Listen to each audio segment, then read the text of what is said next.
Hey you guys, coming to you live. I actually just read an awesome article on our Beachbody blog about how to get fit or tips for getting fit when you're plus size. And I thought this was an awesome topic. It's something that not a lot of people talk about. And so I just wanted to share with you what I learned and some tips that I learned. And they actually gave 5 tips, and I had 2 of my own tips I'm going to add on to that at the end. But first, I want to preface this by saying that fit is a definition that we have created, and I want you to know that fit does not mean that you are small, okay? Fit comes in all shapes and sizes. Just because you have some extra pounds, just because you have some big fitness goals, does not mean that you are not fit, okay? So don't think that you need to be at your goal body in order to be a fit person, okay? So fit comes in all shapes and sizes. So I want you to start getting that mindset. Also, consistency and patience is key. Remember that it doesn't happen overnight. Progress does not happen overnight. You're going to have good days, you're going to have bad days, you're going to gain a couple pounds, you're going to lose some pounds, you're going to go forward and a little bit backward, but it's all about consistency and patience and just sticking with it and not giving up because you don't see certain things happening that you might have thought were going to happen, or maybe someone told you were going to happen, okay? So remember that.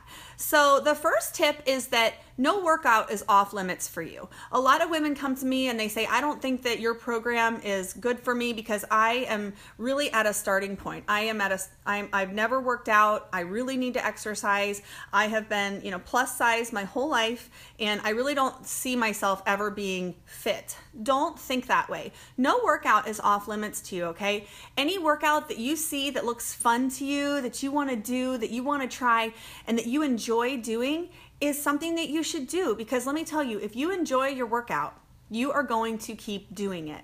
So don't look at a workout and say, oh, that's going to be too hard, before you try it yourself, because sometimes you're worried that you won't be able to do the moves. Sometimes you're worried that the workout's too advanced, but remember that as far as Beachbody workouts go, most of the workouts, the newer ones especially, have a modifier. That means they have somebody there that's doing the low impact moves, that's doing the less advanced moves, so that people can work up to the harder moves. And let me let you in on a secret, okay?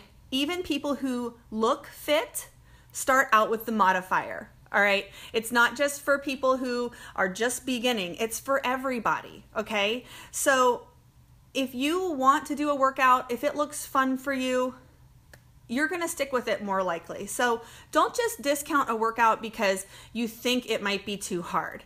And plus, with our all access Beachbody on Demand, you can choose from so many different workouts, and we have an awesome one called UV2. We just came out with it. It's made for beginners. It's a 3-week program. It's made to kind of launch you on your start, give you confidence, let you have early success, and get you going, okay? So that's my first tip. The second tip is don't underestimate your own fitness abilities. Don't go by the scale, okay?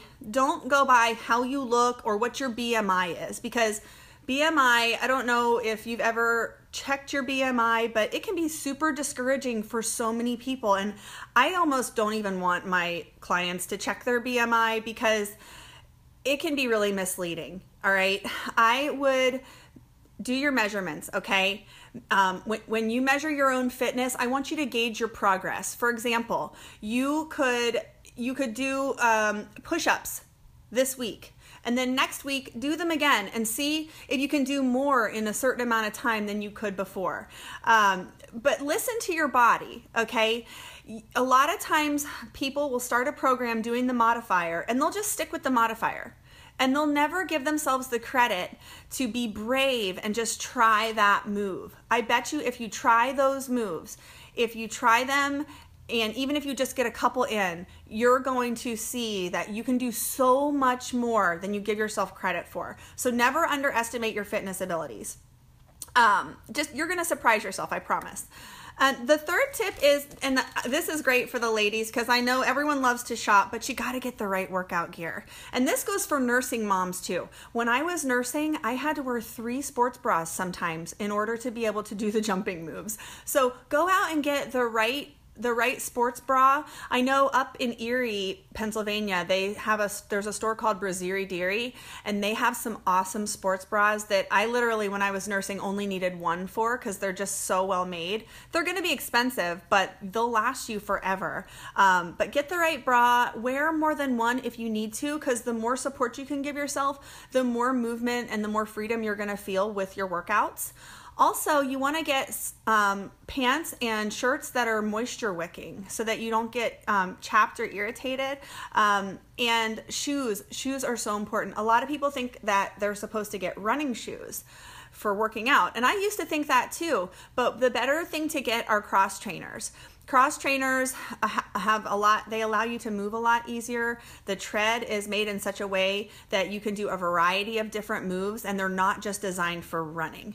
And sorry guys, but sometimes ladies, you need a little extra protection. When you're doing lots of jumping moves, like maybe a little pad or something or whatever, so that you feel more confident when you're doing those high impact or jumping moves. Trust me, I've been there. I think any woman who has ever had a baby has been there. So don't be afraid to use that extra protection. It's going to give you an extra level of confidence too, especially if you're in a group fitness setting. So don't be afraid to use that. Okay, next tip. Focus on your form and technique. It is so important. It is better for you to do the modified move with proper form and proper technique than it is to try to do the higher impact move with bad form.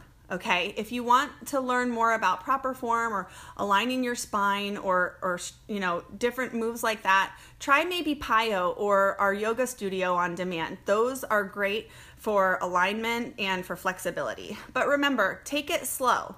Okay, take it slow at first. Listen to your body. And I know this sounds crazy, but take your phone and put it on record. You don't have to show the video to anybody, but set your phone up and record yourself exercising, because you're going to see your form a lot better when you record yourself exercising than you would if you just did the moves. And you can watch back later and see yourself like doing a plank and be like, oh, I should have straightened my back there. Oh, my back seems hunched over in that move. So maybe videotape yourself just to check yourself to see if you're using the right form. Trust me, it is better to pay attention to this stuff than to end up getting injured and being out of commission for a week or more and not be able to exercise at all. Okay? So fifth tip, and I love this one, set non-scale goals. Don't base your fitness progress on the scale. Okay? In our groups, we do like a huge emphasis on measurements. Measurements are so important. But even just like how long can you hold a plank without stopping? When you take your progress pictures, you can see the subtle differences from week to week.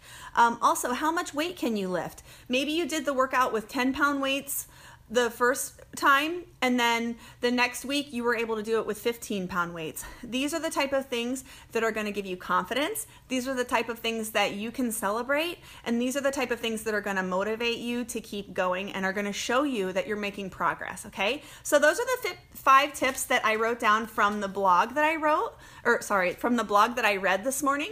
And then I thought of 2 more tips, and this one's super important.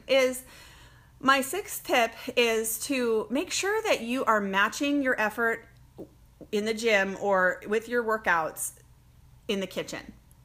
Okay, if you spend the time exercising, if you spend that time sweating and feeling like and just getting that tough workout in and feeling amazing afterward, but then you go and you counteract all of that with late night snacking or drinking soda or juice or having a dessert or having more than one dessert, those type of things are going to counteract your progress. I will say that the hugest majority of your progress is going to be what you are eating and what you're putting into your body. So if you need help with that, if you're not sure where to start, let me know. I can definitely get you started and help you get kind of a game plan going, because it's all about planning. It's all about just knowing how much you need, what food groups you need, and how much of each one you need. And once you get that balance, you'll just notice the weight starts falling off, okay? And the inches start falling off.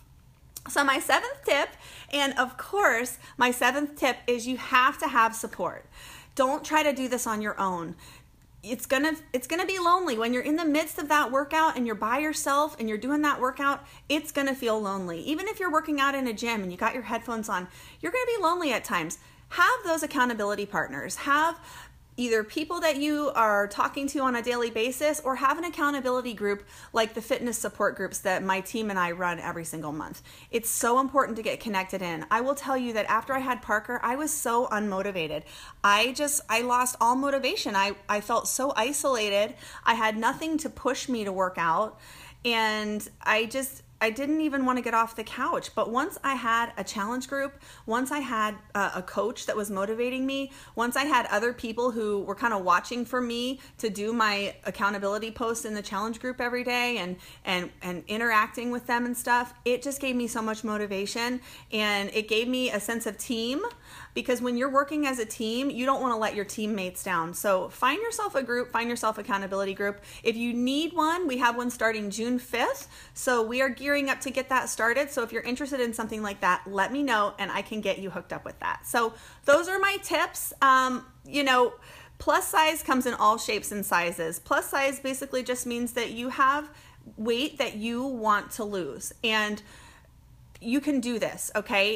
It sometimes is discouraging if you don't see that scale moving right away, but focus on your progress. Focus on your daily work ethic and not your results. That is the most important thing, is to focus on. My dog's knocking over my camera.